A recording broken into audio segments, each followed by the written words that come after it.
Colombo, I'm joined by Jeevan Tyagarajan, Secretary General of the Council for Liberal Democracy. From Chennai by Dr. Gladstone Xavier, Social Researcher and Dean of Arts at Loyola College. T.K. Selangovan, Member of Parliament of the Lok Sabha. My first question is to Subramanian Swamy, President of the Janata Party. Mr. Subramanian Swamy, do you think the DMK is serious, that this whole thing is actually a crisis, or is it a make-believe crisis with 3 ministers rushing to Chennai? Is it a make-believe crisis or a real crisis in your view? Oh, it's clearly a make-believe crisis. We saw the same kind of posturing in 2009 during the election time, and then they did not do anything. And that's the time when all the human rights excesses took place and Prabhakaran was killed. That time they could have walked out. They did not walk out. They have not walked out in between. And today the demands they are making are so impractical that no Indian government can possibly move a resolution on genocide, because no country will support it. Perhaps with the exception of Bhutan, nobody else will support it. We'll look ridiculous in the world. So I think they will back down on some time and say communal forces should not gather strength. So we are not pressing our demands anymore. Mr. Elangovan, is this just drama? Subramanian Swamy says this is just drama. Mr. Subramanian Swamy is not our DMK's president. So it is his opinion. I cannot say anything on that. Subramanian Swamy, why do you think the DMK's demands are unreal? Could you pick up any one of them, for example? We could discuss it in detail. Well, take genocide. Which country is going to support you on genocide? Even the US draft. For example, on the US draft, originally the DMK stand was support the US resolution. Then they read the UN resolution, US resolution, and found that the US says all investigations must be done by the Sri Lankan government. And then they knew that they got into a fix. Now they have done a somersault and they say, no, move amendments. What amendments? Genocide. Who's going to support you? We'll look even more ridiculous than last year. Why do you think so? Why do you think so, Mr. Subramanian Swamy? Which country is going to support it? United States is not supporting it. UK is not supporting it. EU is not supporting it. China, Russia, of course. Tell me one country which will support us if we move an amendment that the resolution must include genocide. Mr. Elangovan, are you not concerned about why India should look like an American stooge, and ruin its relationship with Sri Lanka forever by talking about genocide? See, I'll tell you what is happening in the island is genocide. See, I'm not going into the diplomatic word terms and other things. I as a Tamilian, we as Tamilians know that what is happening in the island is genocide. To this effect, there were reports by various international NGOs and governments like the Amnesty International, like the Human Rights Watch, and various other, not Tamilians, not Tamil political parties, by international agencies which have stated that what is happening in the island is war crime and genocide. So on that basis, we want that to be stopped. That is our demand. And on humanitarian grounds, we are not bothered about diplomatic relations, diplomatic ties. No, but what is happening in the island should be stopped. Mr. Elangovan, many people, basically Subramanian Swamy is questioning you. He's saying this is all theatrics, this is drama. And he's not wrong, Mr. Elangovan, because the DMK threatened to withdraw from the centre during the Sri Lanka LTT war. But you didn't act on the threat then. You said you'll withdraw support to the central government. That is why I'll tell you. At that time, the Minister, Mr. Chidambaram, the then External Affairs Minister, they all gave assurances and we believed it. But this time we don't want to believe such assurances. We want action. No, what action? You said you'd withdraw support. Didn't you say you'd withdraw support? Did you not say in 2009, BBC Sinhala reported in July 2009 that Karunanidhi said to the State Assembly that a separate country for Sri Lanka's Tamils was unrealistic? He rejected calls for an investigation in 2009. He said it's counterproductive to reconciliation. Am I right or am I wrong, Mr. Elangovan? No. When the Sri Lankan government, when the President of Sri Lanka gave assurances to the government of India like demilitarization,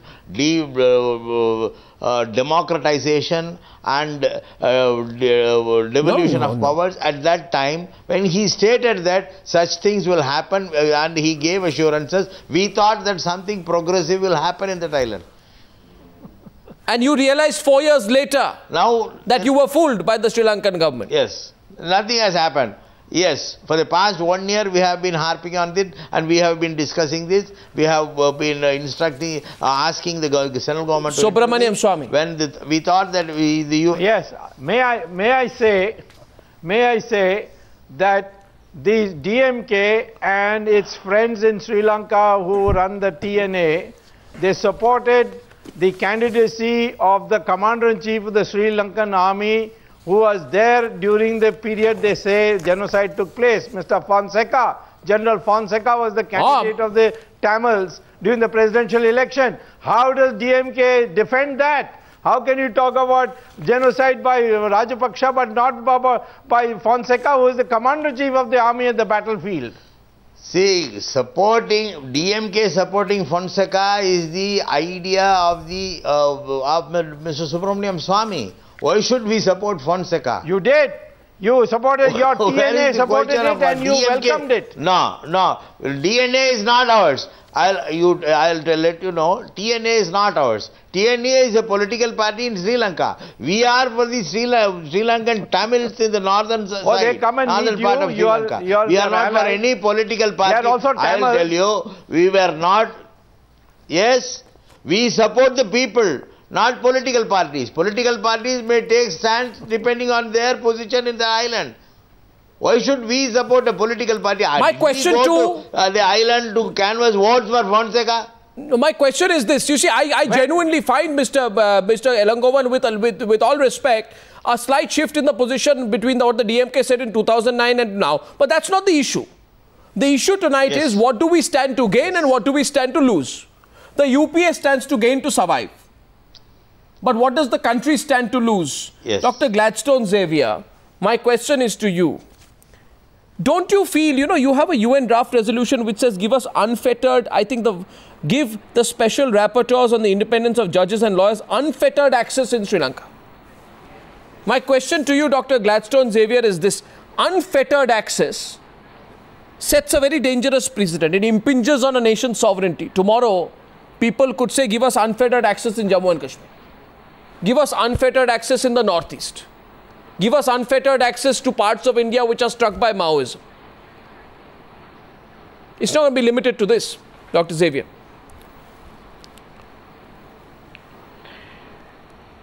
Well, I can't hear the question very clearly. Can you please repeat? I'm not able to hear the question very clearly. Can you kindly repeat the question, please? In brief, Dr. Xavier, giving unfettered access is dangerous.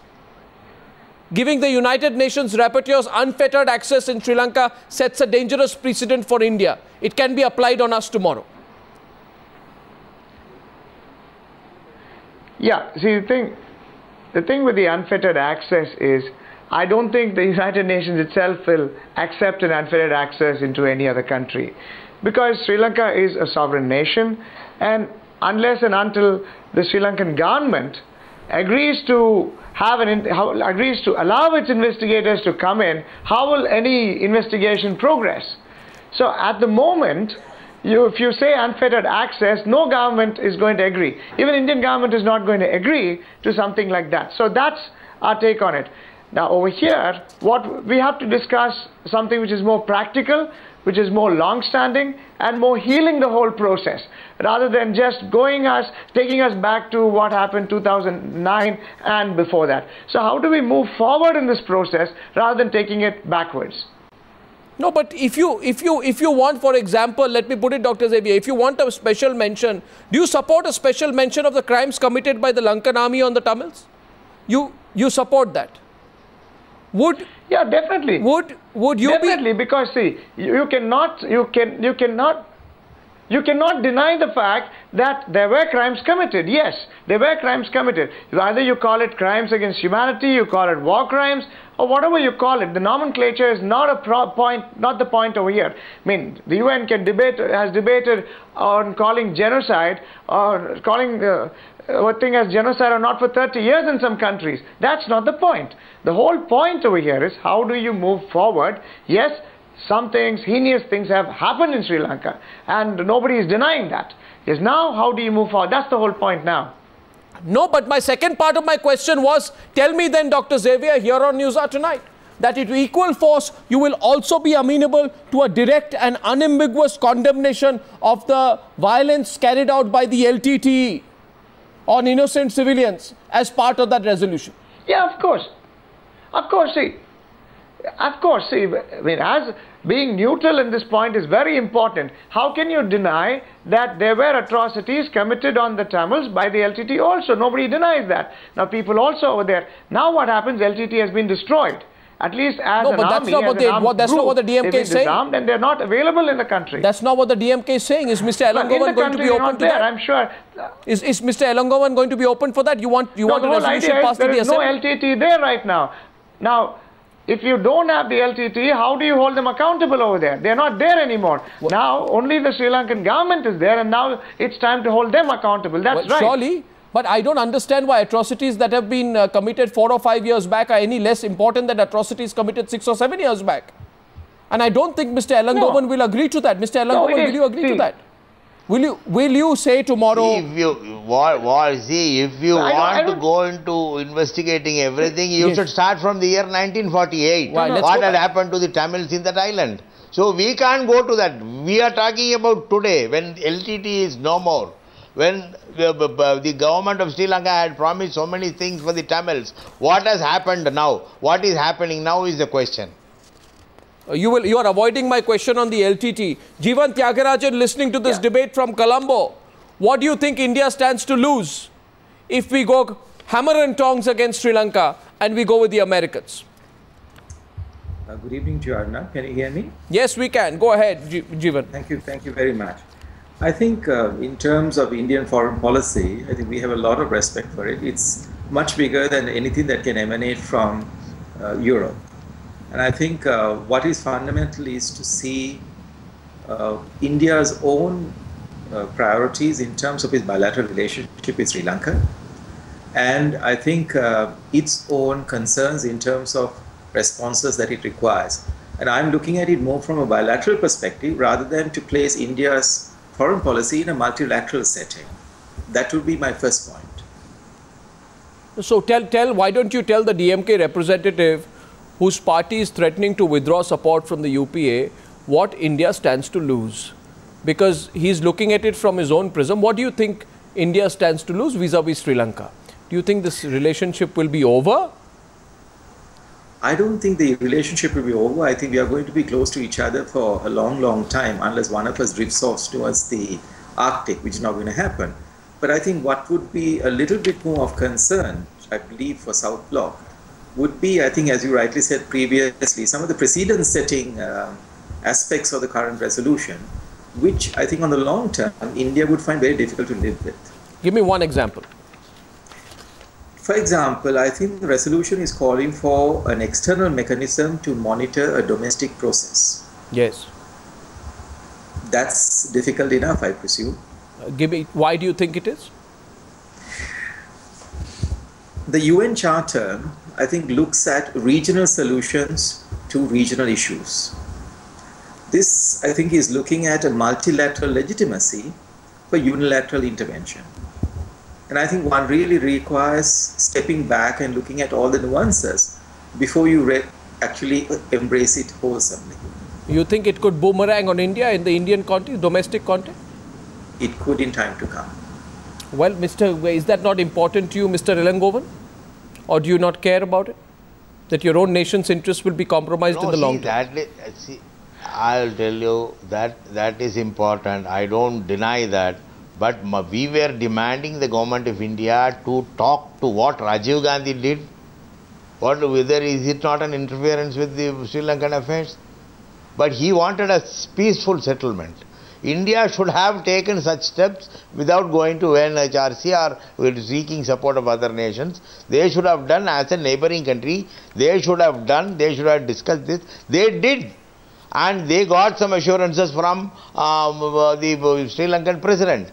But when Sri Lankan president had failed to fulfill his assurances, to carry out the assurances, it is bounden duty of the... why have we woken up now, Mr. Elangovan? As to why? Mr. Elangovan, why have we woken up now? I am only asking you today, you want to bring the government down? Why have you woken up now? No. We have been demanding for the past 1 year. We started our TESO conference in August 2012. No. Last year. Since then we were demanding this. Why last year? Why last year? India has said in the past, today this resolution, this US draft resolution says, Subramanian Swamy, coming back to you, this resolution says, noting with concern the failure of the government of Sri Lanka to fulfill its public commitments, including devolution of political authority, etc.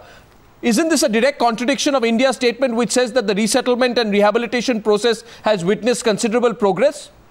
Do we keep changing our position every night, overnight, depending on which ally we want to make happy?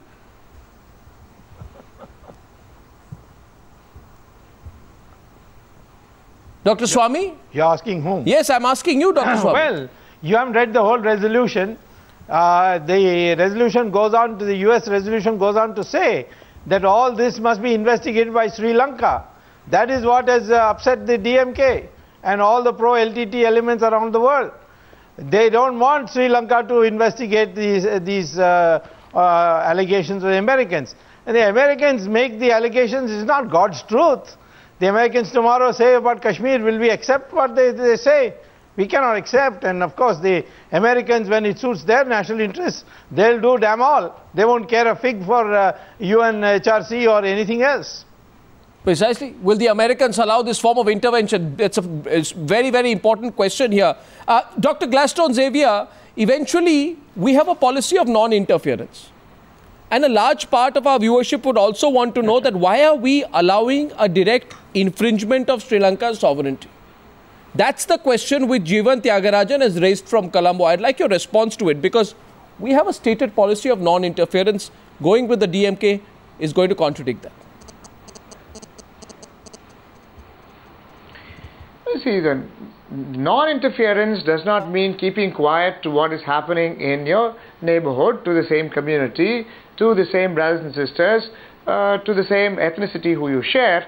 Or human rights is beyond this whole question of non-interference. Now, what we are trying to do, that's why India at this stage needs to take a very mature decision by saying that, by condemning what has happened. That is true. They should have condemned it earlier. They should have continued to condemn it earlier. But right now, what is more important is look at the process forward. Yes, condemn it, but then again, support the rebuilding of the Tamil areas. Move forward with progress and reconciliation. Move forward with development. I mean, even that. So that means we cannot even support them in their development. Is that interference? Yeah, even supporting them could be interference. I'm not meaning supporting the government, but supporting the people. They're just basically clawing back into rebuilding their lives. So that's what is more necessary right now.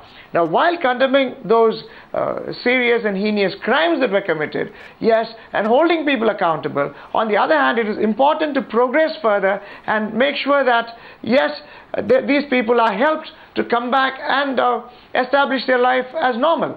That would be my response to that. Subramanian Swamy, last question. Do you think the DMK is backing out all hunky-dory tomorrow afternoon? Oh yes, they will not leave, because they've got a 2G problem, and most of their people who are under investigation or under indictment, they will probably get convicted. They can't afford to leave the Congress party. Mr. Elangovan, you want to respond to that? Subramanian Swamy is linking your 2G dilemma. I don't know why we have come to this stage. We have made statements. Our leader had made statements, and he is talking about 2G and other things. 2G is the different thing. 2G is taking a different turn also. Forget about 2G. Now we want the government of India to condemn or censure Sri Lanka for its atrocities against the Tamils. That is our stand today. We are not bothered about other issues. We are now concerned only with the Sri Lankan issue. Let's see where the story goes and whether the DMK actually pulls back support. As of now, looks extremely unlikely. Thank you, gentlemen, for joining me. Thank you.